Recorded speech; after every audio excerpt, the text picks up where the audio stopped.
Hello and happy Wednesday. So today I wanted to show you my collection of creepy and unsettling and odd books.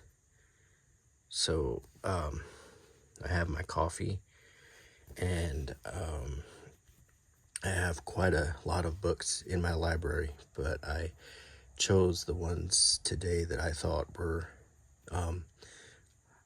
I guess you could say the books you have to be in a certain mood to look at.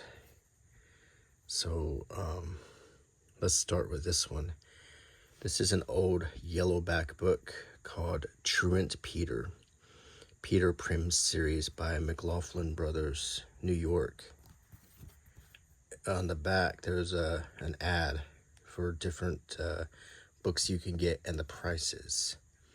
15 cents, 10 cents, 62 cents. And these books, in this case, the paper fold-out books like paper furniture, books you can read like Little Red Riding Hood, Goody Two-Shoes, paper dolls that you could punch out or cut out. So this is McLaughlin Brothers, 30 Beekman Street, New York, manufacturers of toys, books, and games. It says presented to Miss Margaret A.E. Watkins by her instructor, William C. Rowland, November 23rd, 1866. That's the inscription. At some point, somebody wrote a $6 price in here in pencil, which is kind of awful. But this is a small book for children, and it's a yellowback book. It says, young Peter should have gone to school, but stole a holiday, and like a naughty truant boy, ran off to fish and play. The teacher found that he was gone, and asked his cousin Jane, where is the lazy Peter now? He stays from school again, but neither Jane nor anyone knew where the naughty boy had run. But Peter to the river came, and found a little boat. So jumping in, he took the oars, and far away did float. And Peter saw beneath the flood bright fishes, great and small, and thought, as every schoolboy would, that he'd like to catch them all. So in the river he let fall a baited hook and twine, and soon the largest fish of all was tugging at his line. And Peter pulled and gave a shriek, and caught it by the fin. But Peter was too small and weak, and the fish soon pulled him in. Down with the fish must Peter go, down to the other fish below. On this same day, not far away, two men their tackles set, and little Peter with his fish were both caught in their net. Their lines they drew the water through, and pulled them to the strand. And thought a fish with coat and hat came floundering to the land. For with the fishes great and small, which they had caught that day, right in the midst among them all, the naughty Peter lay. The net by chance had caught him round, or Peter would else have been drowned. So mind ye, children, what I say, ne'er while you live the truant play. And then it goes on to idle Frank, who beats up his sister. So these are lessons about not going to school and not working and being bad. That's the point of this small book. This book was printed at least the year after the Civil War ended, so it's quite old. But it's not as old as this book right here. This is the oldest book I own.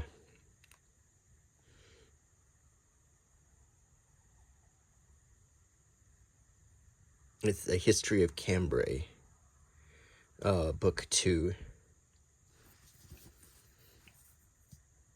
It's leather bound, quite old. You can see the end papers.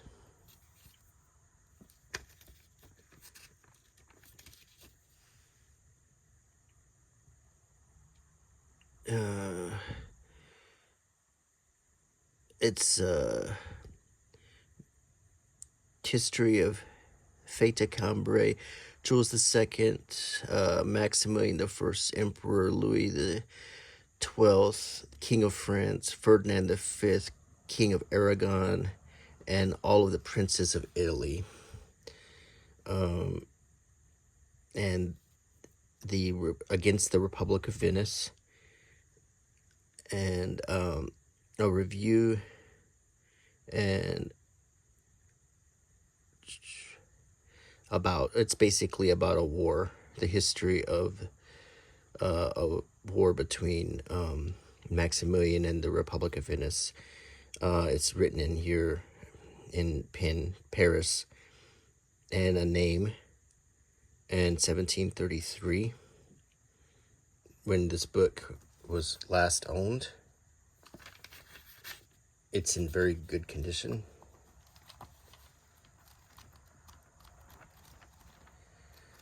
But what I'm holding in my hand is so old, from 1733. It's unsettling to think of the other hands that's touched this or who wrote in here.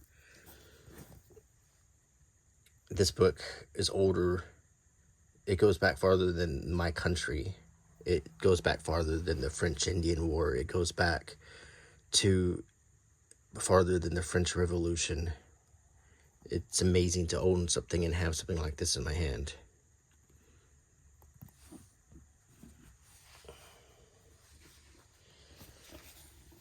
This is Faust by Goethe, German edition.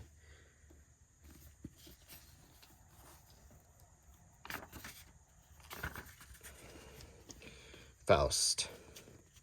Erster and Zweiter Theo Faust von Johann Wolfgang Goethe. Printed in Berlin. And this is a German story.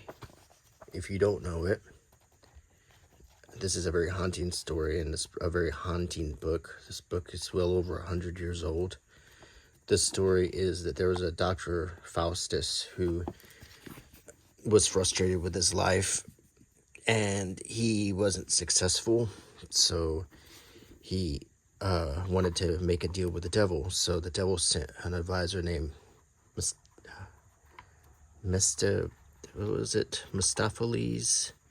It's been a long time since I've read this. Oh, here it is. Mephistopheles is the person who hands him the contract to sign. And after this, Faust becomes popular and successful. He impregnates a woman who's virtuous, and the baby, it causes her to be ruined and live in shame, and then the baby dies, and in the end of the book, Faust is drugged to hell. It's obviously a morality book. It's a creepy story, but it's a particularly creepy edition, being how old this book is. This is the Sharp and Dome Want book, which is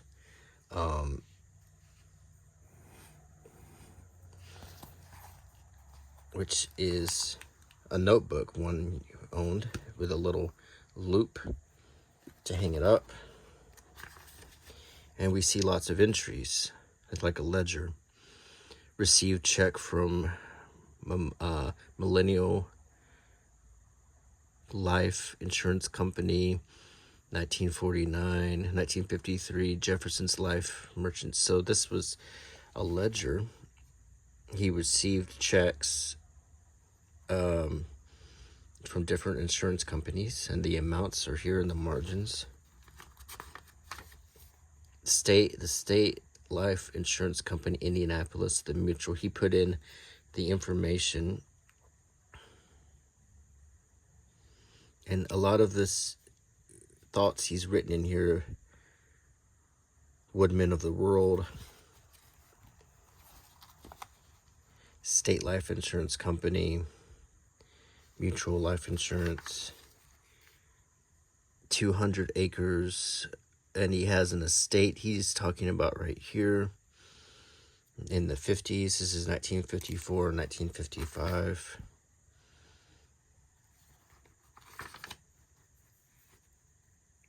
International Telephone and Telegraph, AT&T, and received a check. Mrs. Edna May or Miss Frances Virginia Crawford is written in here with some dates going back to 1937. City tax for 1945. State and county tax 1938, 1948. Income tax 1944. So he's doing his taxes here. He has telephone numbers. I think that's telephone numbers. He has Edna, Alice, Virginia. Here's some pages that have been cut out. U.S. savings bonds. And lots of rent or something from Edna. 1952. We keep going.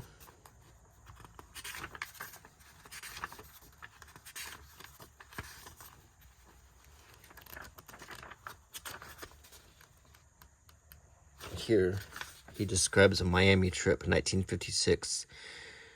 Leaving BR January 16th at 7:30, had dinner at Dublin, spent night at Jacksonville, had supper and breakfast there, leaving at 7 a.m., had dinner at Vero Beach, reached Miami at 9:30 p.m., spent 4 days at Coral Sea, leaving there Friday, January 22nd, spent night at Vero Beach, Saturday, Cypress Gardens night at High Springs. So he's describing what appears to be an old business trip in 1956.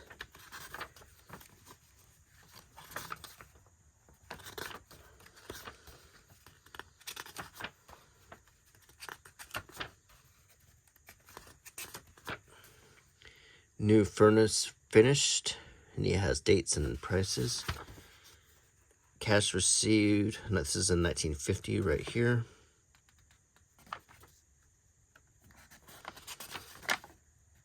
And I find this very unsettling because this is someone's random day book that probably shouldn't exist anymore, should have been tossed in the trash, but here it is in my hands. All of these entries recorded by the hand of a dead man or dead woman. And mundane, but nonetheless, it's here. It's still here by a person who's long gone. But it's interesting that I have it.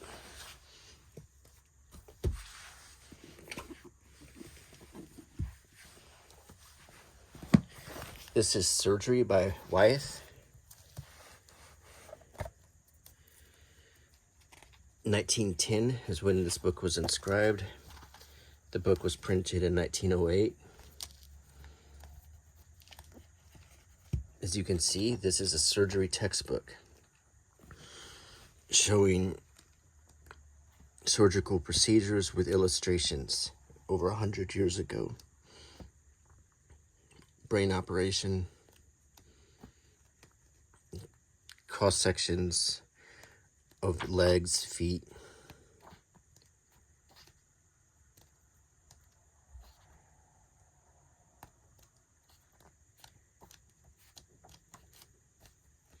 Some color pictures. Some of the pictures are somewhat disturbing. Cross sections of the inside of a throat.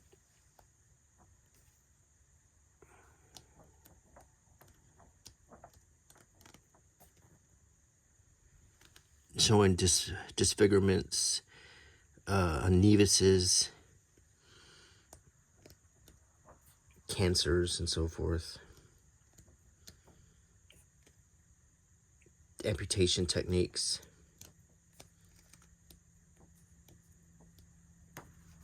missing digits,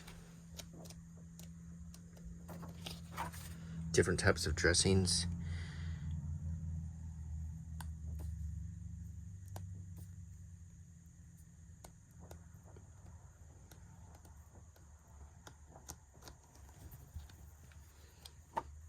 Some of the pictures in this book are very disturbing, showing deformities and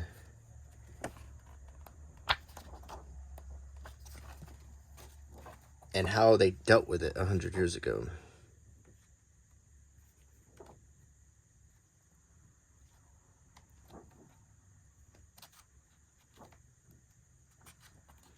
I mean, they have like rectal surgeries and all kinds of things. It's interesting to see a book this old with these topics. But, surgery existed even back in 1908. But you would see, when you look at this book, you'll get a glimpse of how surgery was approached, the different tools. The book is extremely heavy, extremely thick.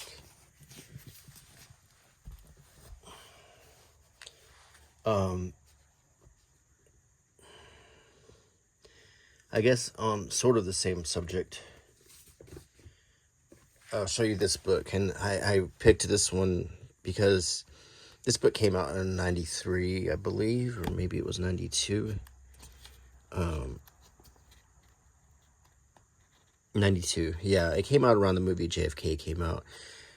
Before this time, there simply wasn't any books like this out there. But when JFK, the movie, came out, people felt more liberated to discuss the condition of President Kennedy's body. And what this book shows, in addition to this morgue picture of Lee Harvey Oswald, I'm going to not show you some of the pictures. You got a glimpse of some of it, but it shows graphically the injuries inflicted on the president, and I am not going to show you all of them. You saw enough. This book is extremely graphic, and it says with 8 pages of gripping photos. I bought this as a kid, and I was shocked that it was right there on the rack in a supermarket, that such a graphic book existed at this time. It was just a different time, but this book still was unnerving to me. I still find this book haunting and creepy.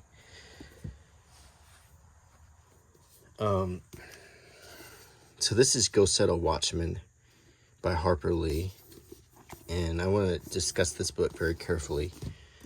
So, why I chose to include this book. This is a controversial book. So Harper Lee wrote, obviously, To Kill a Mockingbird. I purchased this copy. As you can see, it's printed Monroeville, Alabama. I purchased this copy in Monroeville, where Harper Lee was from, in the office where her dad worked. Now, this is an American classic, one of the most enduring American classics ever. This is not. Now, Harper Lee basically said that after To Kill a Mockingbird, she wasn't going to write any more books, so people were desperate to publish something by her. Now, in 2011, supposedly, her assistants and her lawyers came across in a safety deposit box the manuscript for this book. And Harper Lee released a statement enthusiastically saying how excited she was that it was found, and she forgot about it, and she was all on board with it being released. Keep in mind, in 2011, Harper Lee was in an assisted living facility in a wheelchair, unable to see or hear properly. And so there is a lot of skepticism that this book, which undoes the character of the heroic character in this book of Atticus Finch, an American role model and hero, particularly for us living in Alabama. I grew up looking at Atticus Finch as a role model, like all good men in Alabama do. It's disgusting how this book twists Atticus Finch around into considerably less than he was in Mockingbird. And now there's a man named Wayne Flint who I'm acquainted with. When I got my history degree at Auburn University, he was one of the professors there. I think he still is a professor emeritus. Now, Wayne Flint knew Harper well and said that he didn't have any doubt about the authenticity of this manuscript that trashes the character of Atticus Finch. Now, you could argue that it doesn't trash the character. In the end of the book, she says that Atticus, she leaves Monroeville knowing that her dad is a man and he's not, larger than life like she had thought. I am skeptical because this came out at a time when the destruction of systems and the destruction of characters was a popular. It's only now finally coming to an end, but you would get famous people, famous characters deconstructed, like Luke Skywalker, Han Solo, Indiana Jones. All of our heroes have been deconstructed into weak or fallible men instead of the heroes that we looked up to. And the purpose of this ridiculous fad, which is thankfully coming to an end, as people have voted with their wallets and they don't want to see any more character destructions. I feel like this book was put out there to do that very thing. I have no doubt that a lot of this writing is done by Harper Lee in the 50s as some drafts that would become To Kill a Mockingbird, but I don't think she ever intended for this to be put out, and that's why I put it on this list. Incidentally, I saw a couple stage treatments of To Kill a Mockingbird, and I'll show you real quick. So Mary and I caught this one in Monroeville, which is the true treatment of To Kill a Mockingbird. The actual play played out in the actual courthouse in Monroeville, and it was all brilliantly done with these actors who just absolutely owned the material and followed the book. And here's an ad for Watchmen right here. Then I went and saw the Aaron Sorkin treatment with Richard Thomas starring as Atticus, and that's actually Mary Badham, who played Scout in the movie. She actually is in the play as well. Richard Thomas, you might remember him from The Waltons. And this one, this version seems to have rolled in some of the Go Set a Watchman material into it. I wasn't a big fan, let's put it like that. I prefer this version. I don't like this version that's on more of this 2022 level, I guess you could say, 2018, 2022 mindset. I don't believe that we should take classics and retool them because we go through temporary cultural trends. I don't think that's right at all. And that's just all I have to say about that. This is Exquisite Corpse. Surrealism and the Black Dahlia Murder. It's one of the most controversial books ever put out. I simply cannot show you most of what's inside of it. The only reason I own it is because of the study of the Black Dahlia case and the particularly with the Hodel angle of it. The book contains and it contains a lot of crime scene photos of the Black Dahlia. This is not a crime scene photo I'm going to show you. You can find it yourself. But it also ties them with surrealism of the time.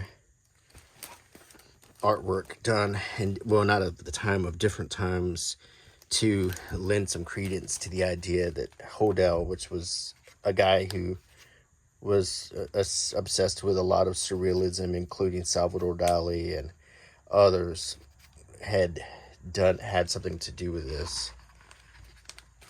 George Hodel. Here's a portrait of him by Man Ray. You might recognize him as a famous surrealist artist. Yeah, I simply can't show you a lot of pictures from this.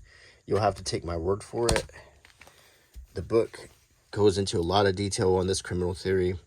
It's but it isn't one of the most unsettling and creepy books I own. But it's not the most.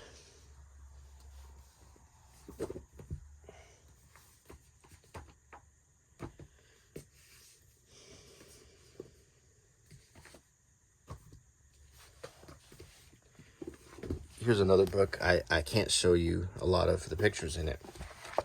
It's about Ed Gein, and it's all of every single piece of evidence from his trial compiled into a book. Every document, tests, interviews, everything is in here. The newspaper clippings.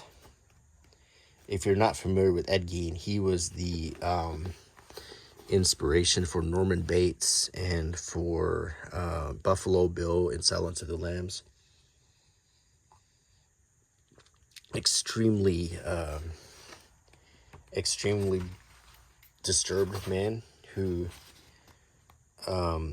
apparently was obsessed with making, and I simply can't show you some of these pictures.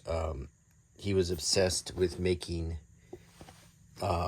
clothing and other items out of bodies.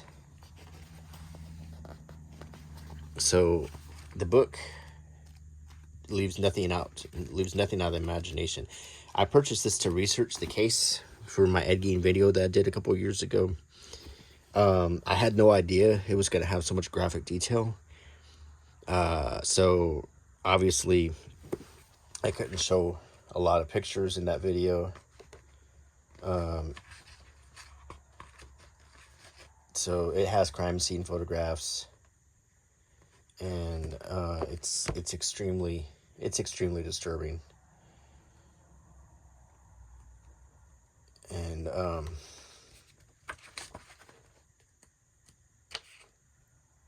some of the illustrations can give you an idea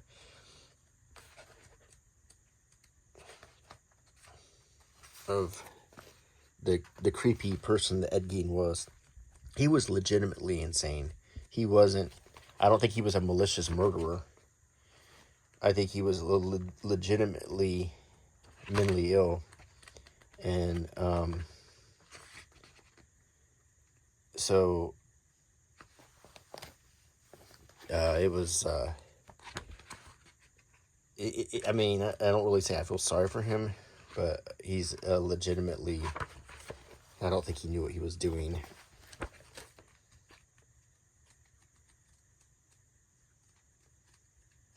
That's about all I can show you.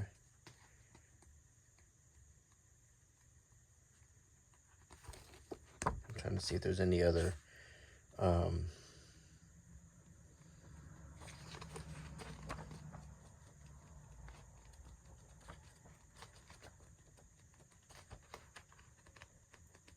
don't think so.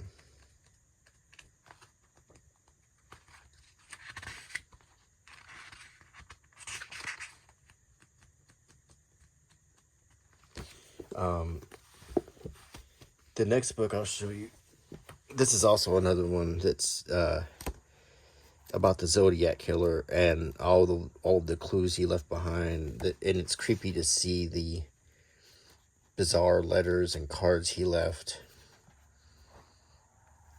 Descriptions of him.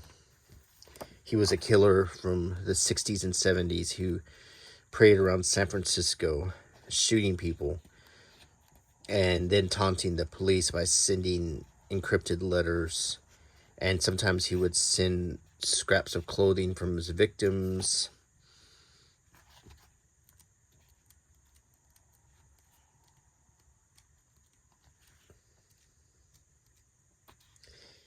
And just seeing this handwriting, just seeing what he did,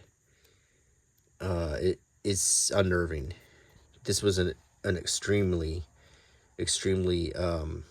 unbalanced and creepy person who I don't believe they ever satisfactorily caught him. This is the first edition of the Bachman books. And let me show you something.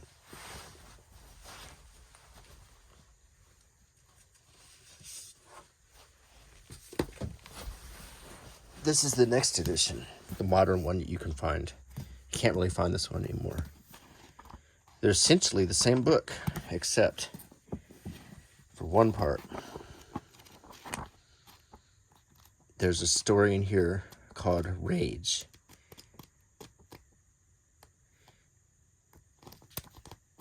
And this book is one that Stephen King has completely withdrawn and has tried to erase from his bibliography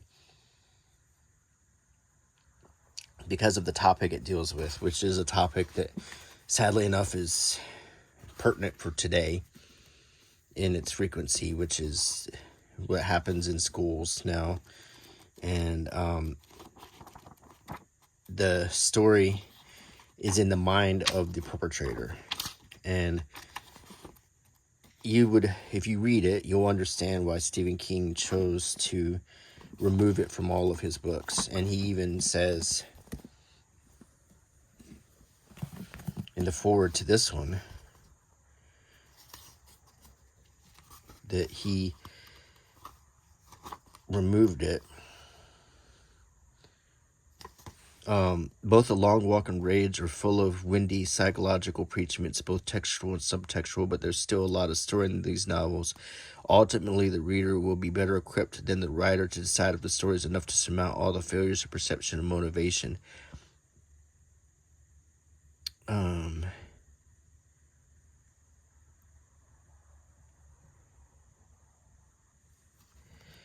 And I think there's an actual updated one. Yes. Between 1977 and 1984, I published 5 novels under the pseudonym of Richard Bachman. One of those is one of my favorites, which is The Running Man. And I also love Stand By Me. But Rage, and he has down here, now out of print and a good thing. So now people obviously were trying to sell copies of that original Rage paperback for lots of money now. But Stephen King doesn't want it seen anymore. This is called Bone Music. What it is during the time of communism, behind the Iron Curtain, it was illegal to listen to Western music like the Beatles and so forth. So people actually would take X-ray paper, what you see here, and press records into them so they could listen to music. So this whole book is pictures of nothing but the X-rays that were made into records that Soviets could listen to. So they could listen to the Beatles or the Rolling Stones or 80s music and so forth, which was completely illegal during the Cold War. So these records are sought after. You can still find some of them online. Of course, keep in mind that in some countries they're manufacturing bone records, and they're using modern day X-rays to do it. So you may not be getting an original one, or you may not, or they may actually be printing the X-ray onto just a transparency. So be careful, because there's a lot of fake ones out there. So that's what bone music's all about.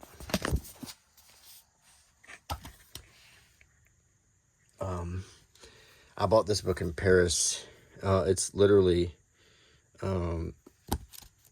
about the Catacombs, where Mary and I went on our first day in Paris. While we were waiting for our room to get ready in the hotel, we went down under the city and walked around in the catacombs.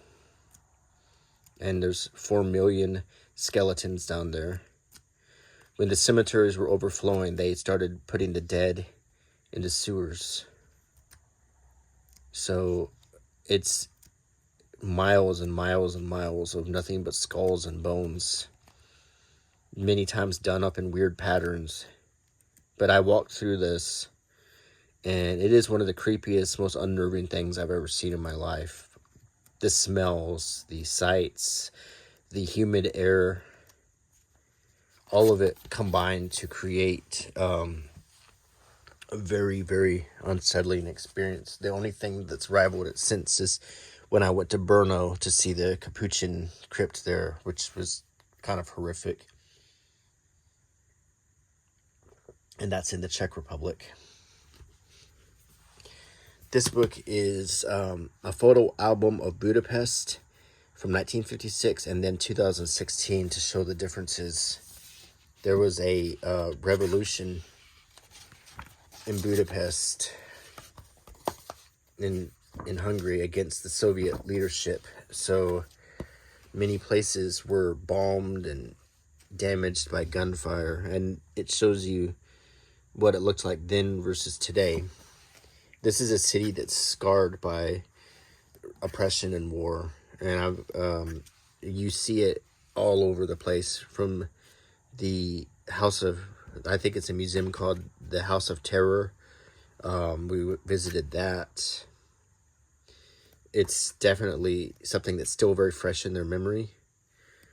A lot of the Soviet statues have been removed from where they were and placed in a park where we walked around and saw them all together. And I have some stamps I bought still in this book. When I bought these in the Czech Republic.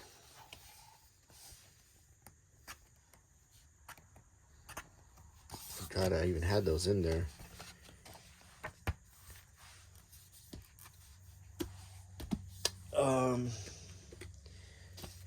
This is a book by Anne Perry, The Twisted Root.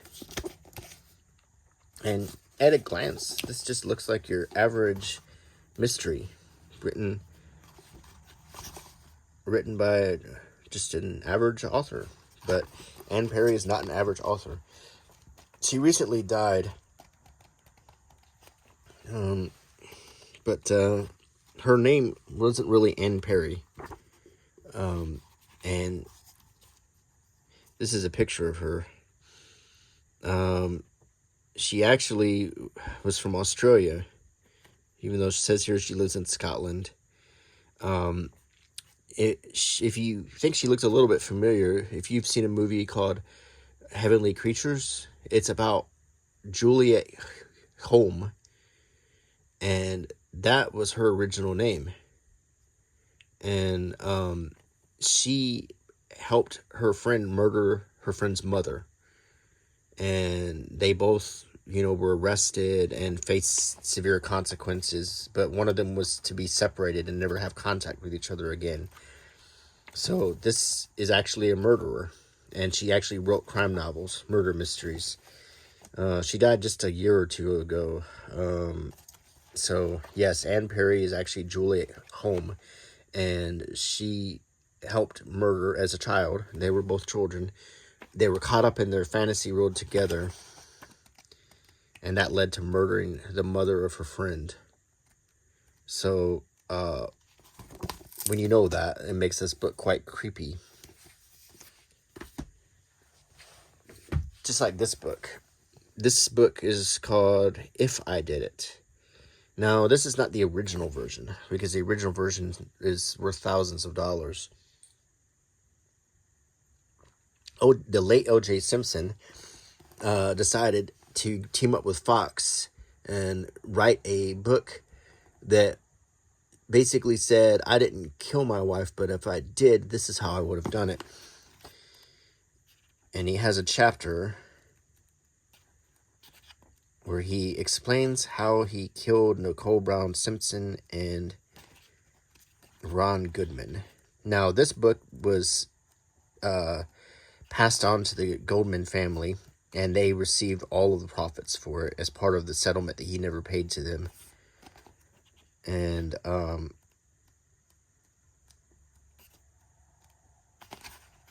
think there's a thing that says that this part is, you know, the night in question. Well, I think in his original version, he says that he puts a disclaimer in there that, you know, he didn't do it. This was all speculative. But in this version, we assume, you know, he's just telling truth. He mentions a character named Charlie who accompanied him on the murder. I don't know if this was a real person or if this was just an alter ego, like if he had a schizophrenic episode or something. He describes in graphic detail how he murders Nicole and Ron Goldman. She's got candles burning inside, effing music playing, probably a nice bottle of red wine breathing on the counter waiting for you. Not for me, Goldman protested. F you, man. You think I'm effing stupid or something? Suddenly the front door opened. Nicole came outside. She was wearing a slinky little cocktail dress, black with probably not as much on underneath. Her mouth fell open in shock. She looked at me and she looked at Goldman and then she looked at Charlie just beyond. Goldman was pretty well trapped. Charlie stood between him and the rear gate, and I was barring his way to the front. OJ, what the F is going on? I turned to look at Nicole. That's what I want to know, I said. Cato, the dog, came wandering out of the house. He saw me and wagged his tail. Then he saw Goldman and also wagged his tail. I looked at Goldman, steamed, and Charlie moved closer, the knife still in his hand. I think he sensed that things were about to get out of control because I was very close to losing it. And it goes on to describe in details that I won't tell you. Of course, this is the haunted book supposedly written by the devil. The 9 gates to the kingdom of shadows, and with the illustrations that were supposedly illustrated by, where it says LCF, by Lucifer.